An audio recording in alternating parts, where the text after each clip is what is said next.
मृत्युलोकी एक नगर त्याचे नाव पंढरपूर. येथील मोकाशी उभा विटेवर पुंडलिक भक्तराज शोभे चंद्रभागातील. बोलती साधू संत जीवा वाटे हुरहुर.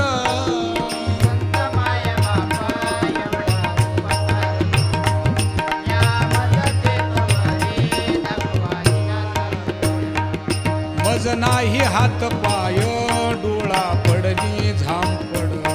कर्ण हे बधीर झाले वाचा बोले बोबड. नाक मुख गळू लागले लाळ आणि शेंबूड. स्वाना परिगती झाली